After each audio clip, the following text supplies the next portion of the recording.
Hari Om. Let's start with the prayer.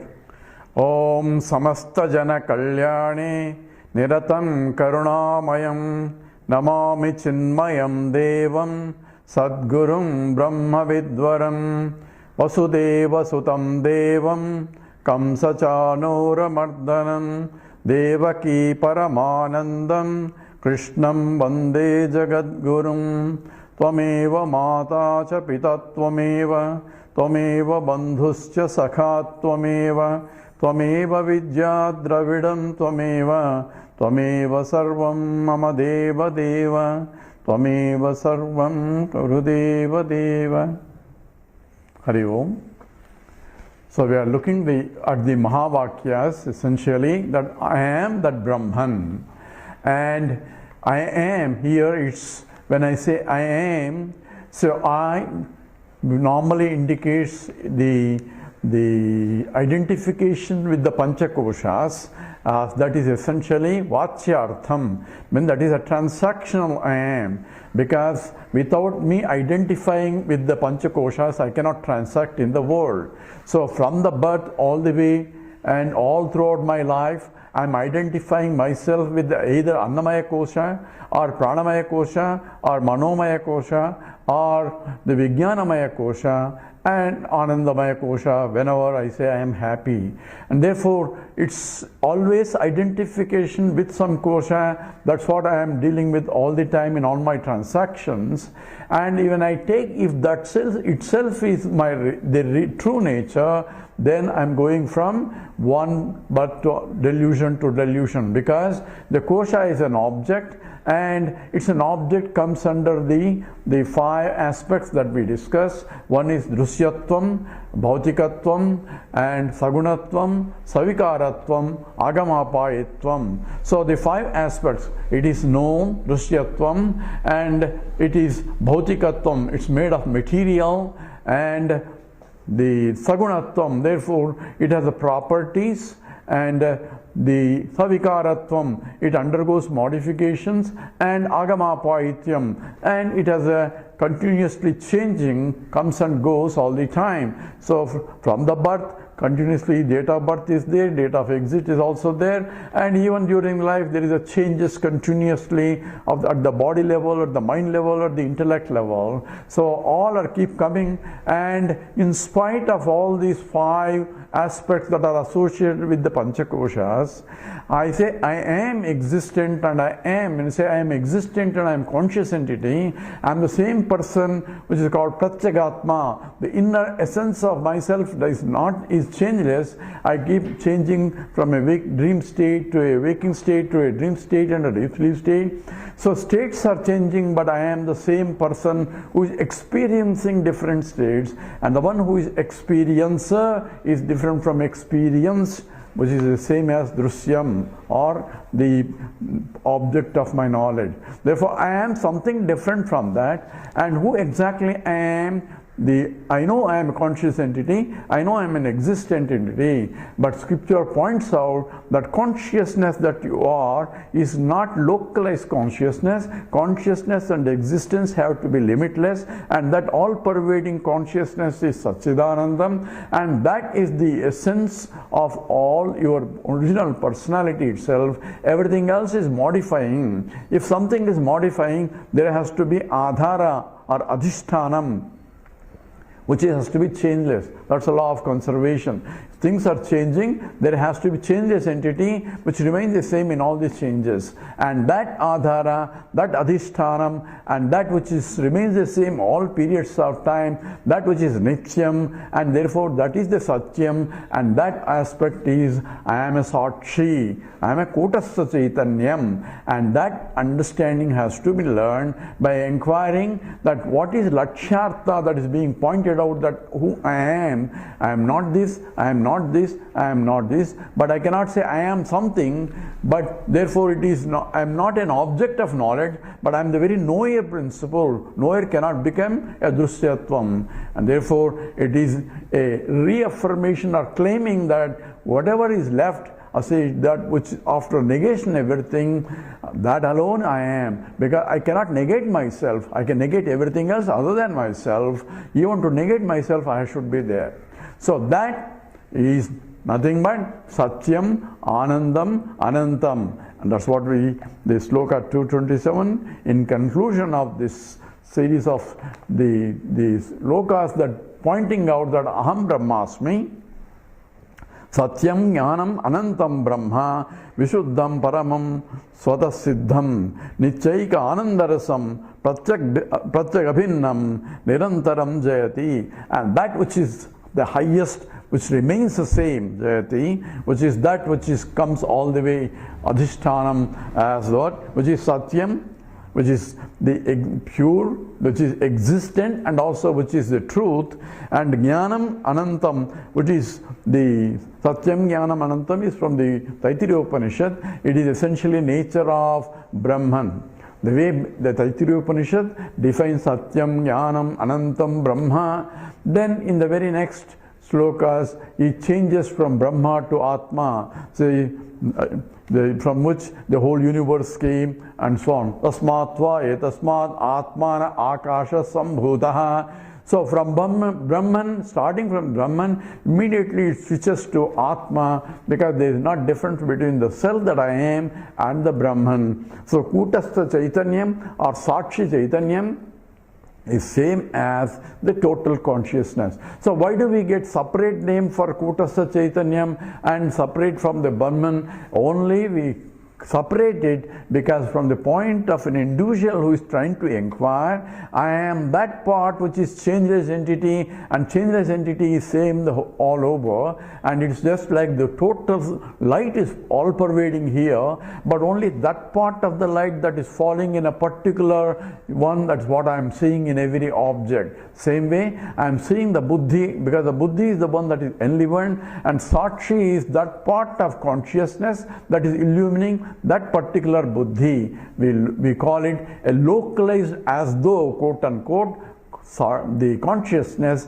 is sakshi or kutastham. But localization is only for explaining why this one is being activated. One sun is reflected in many parts with the water, but even though there is one sun, we can say there is a localized reflection at this particular part, which is different from the localized reflection of the particular part, because that part of the sunlight that is falling on the local pot of water, or the gata jalam, is the one that is getting reflected.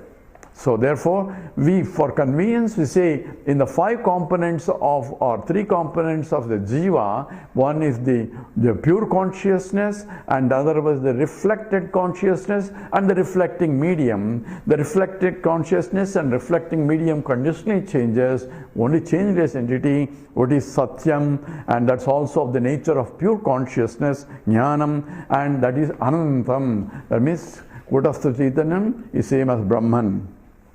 Brahman means the infiniteness, and that Brahman, Vishuddham, it's pure because there is nothing other than Brahman, and Param, supreme, and there is nothing beyond Brahman, infinity, and Svatasiddham, it is self-existing, because everything else depends upon the existence of the Brahman, but Brahman itself is pure existence itself, and existence can never cease to exist. Therefore, it is Svatasiddham.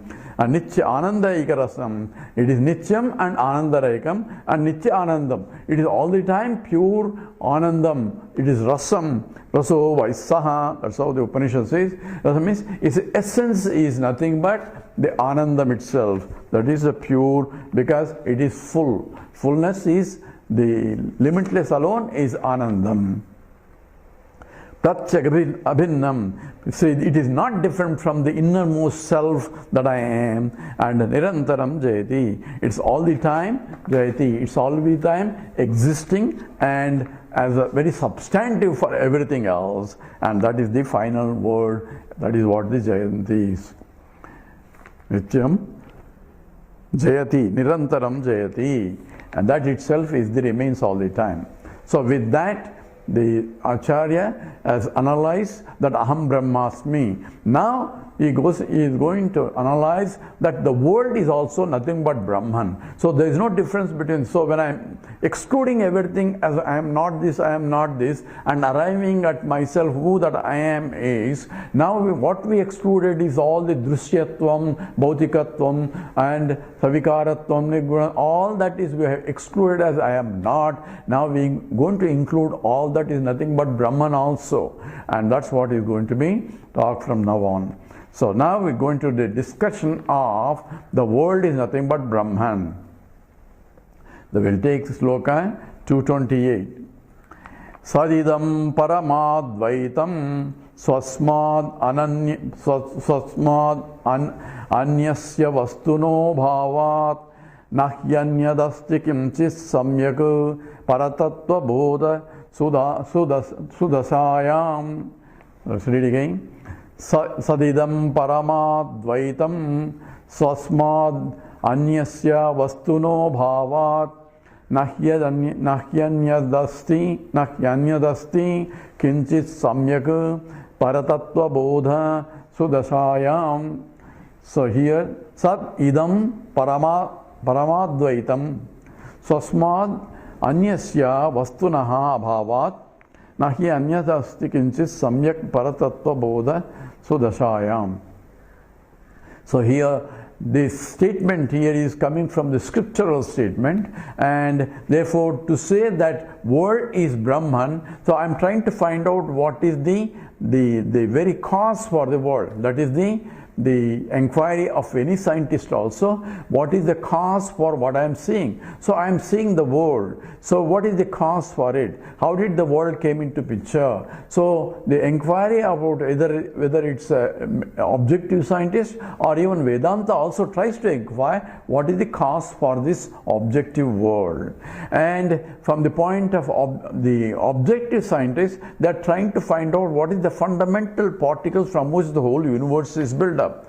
And this is a statement also, it is according to the Jainism also, they what are made up of nothing but Anu. Anu is smallest particles from the Jainism point.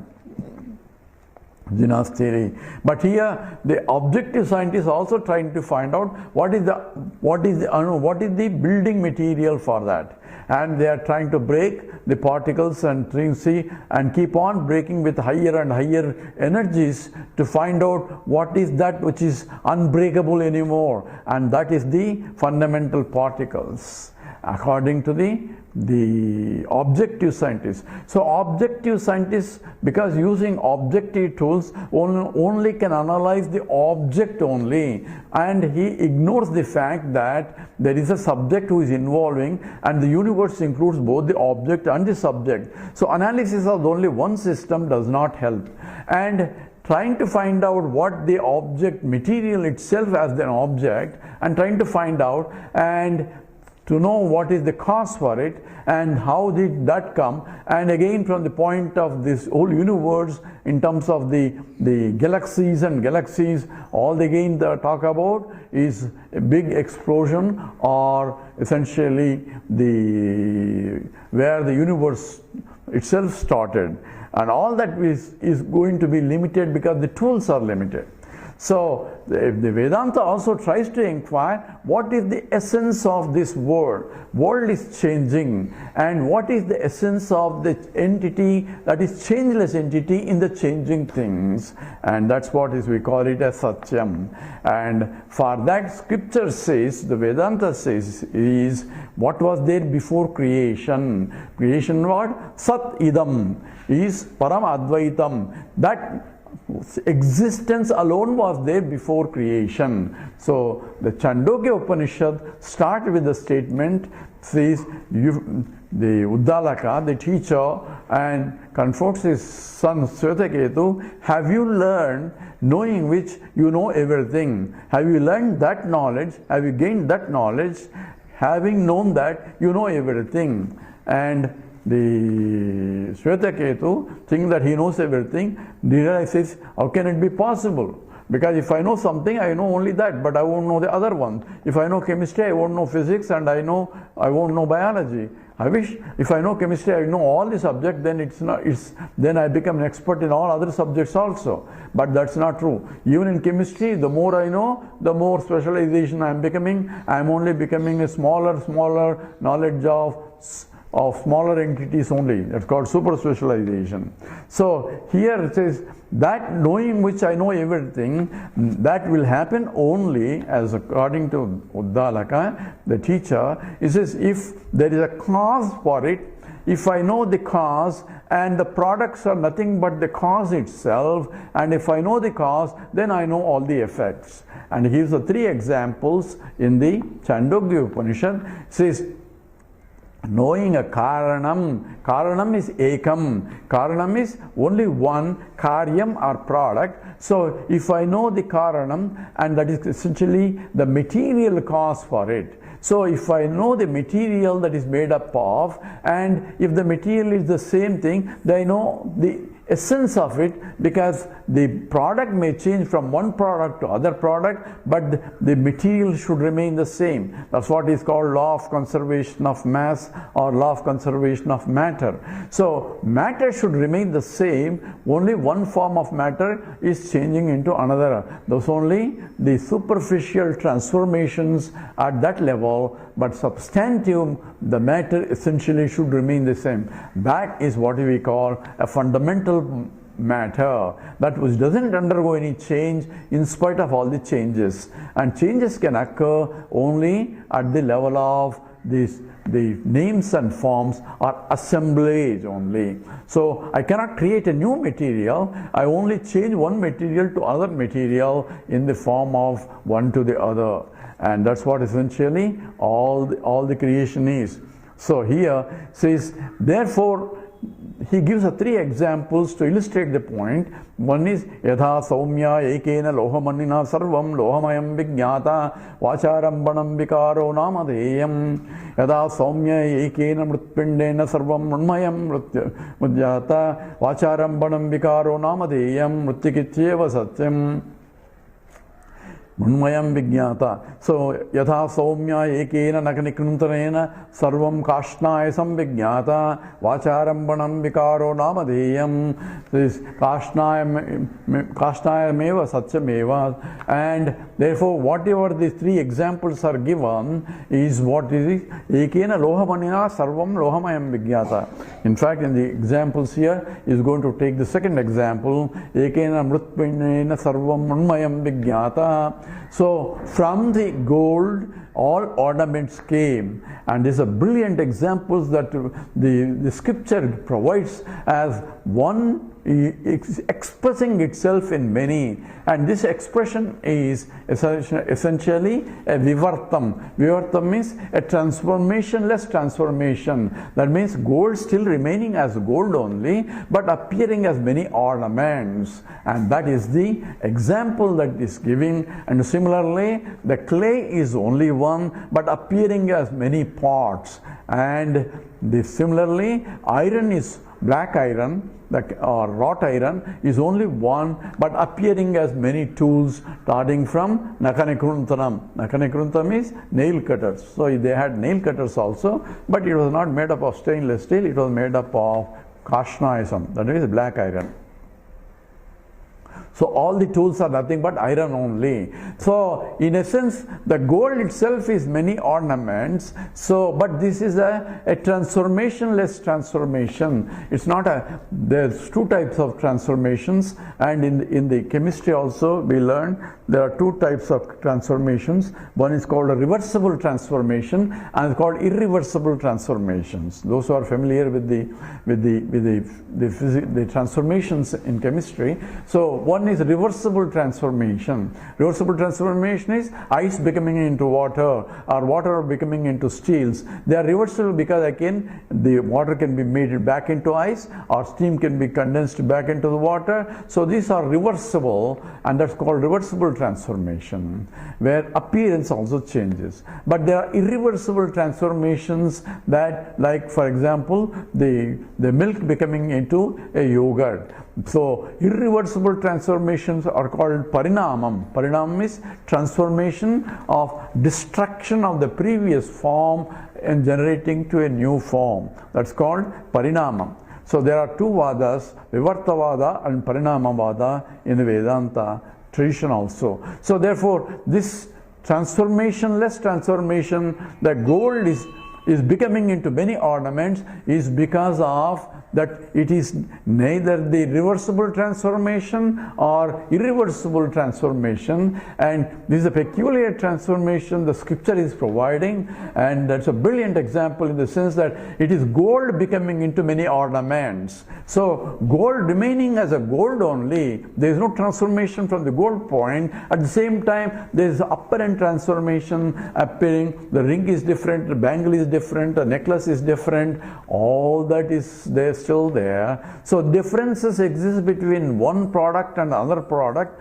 but in and through every product the substantive is nothing but the gold only. Gold itself appearing as a ring form, appearing as the bangle form, appearing as the necklace form. So Eka Vijnanena, this is a Karana Vijnanena, Sarva Karyam Vijnanam Bhavati. So if I know the cause, a material cause, and we're not talking about intelligent cause here, the material cause because itself became many. So becoming means it is a transformation-less transformation, and that's why gold became onto ornaments. Goldsmith doesn't become into ornaments. Goldsmith in this case is different from the gold, and in this case all these examples we have is Upadana Karana is different from Nimitta Karana. So the scripture says Sat eva saumya idamagramasid. So after giving these examples,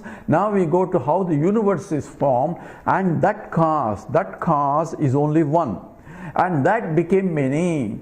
Though similarly gold was one, it became many. So an example is provided, a tangible example is provided to illustrate this is a transformation-less transformation.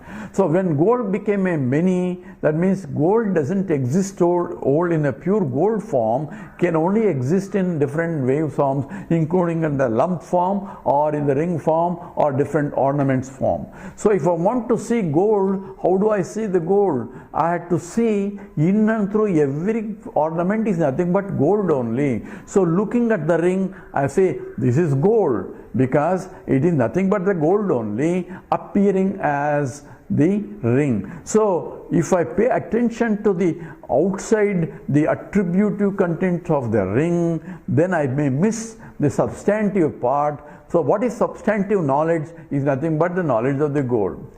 If say ring is 10 grams, so it's not the weight of the ring per se, but the weight belongs to the gold only, and therefore the cost of the ring depends upon the cost of the gold. Same ring made up of iron, because we'll have a different, so it's not the ring that is talking about, it's the material from which it is made, by which it is sustained, into which it goes back. That's what is called Brahman. So Brahman is defined, Yatova imani bhutani jayante, ena jatani jivanti, yat prayam sabisham vishanti, tad vijnasasva, tad brahmeti, from which the whole universe came, by which it is sustained, into which goes back, that alone is Brahman. Sthiti, Sushti, Sthiti, Layam. And that's how the Brahma Sutra also starts with this Adato Brahma Jigyasa. Now therefore inquire into the Brahman. And what is that Brahman? This is Janma Jasya Adaha. That because of his Janma Adi. Janma is essential. Then Sthiti and Laya. Adi means that the Srishti, Sthiti, Laya. So it is continuous cycle, and that because of which it is happening, and without it nothing happened. That alone is Brahman, and therefore that is the cause. So that we are talking about the material cause, and we went through in terms of analysis of Ishvara. It is he is both material cause and the intelligent cause. So we analyze this sloka from the Mundaka Upanishad. It says just as the spider is producing its own thread in order to make the net. So it is both the creator producing, and also the material is coming from itself, and it produces, and also it can absorb. also, and therefore it is Laya Karanam also. Therefore, Srishti Laya Karanam is exemplified by taking a normal example of a spider, and same way the Brahman is nothing but producing the whole universe itself, but the universe is not different from him because this is a Brahman, whereas the spider case example is only limited because once it puts out, net is different from the spider. But here, Brahman cannot be separate from that. Why? Because it is Brahman. Why? Because Brahman is being infinite, he cannot be separate from the creation. If it is separate from the creation, then Brahman ceases to be Brahman. Why? Brahman is infinite, it should include everything. And Brahman being infinite cannot do any creation also. Why? Because infinite cannot undergo any modification. Creation itself is a modification, and that's not possible. So we analyze more detail in terms of this statement, because once we understand it, then in order to see Brahman, we don't have to go anywhere, because everything is nothing but Brahman only. All we have to do is proper vision to see it. We need a Jnana Chakshu, not just the normal Chakshu, because normal Chakshu only, normal Chakshu means eyes, can only see colors and forms. This will stop and come back again in the next talk. Om Purnamada Purnamidam Purnat Purnamudachyate Purnasya Purnamadaya Purnameva Vasishyate.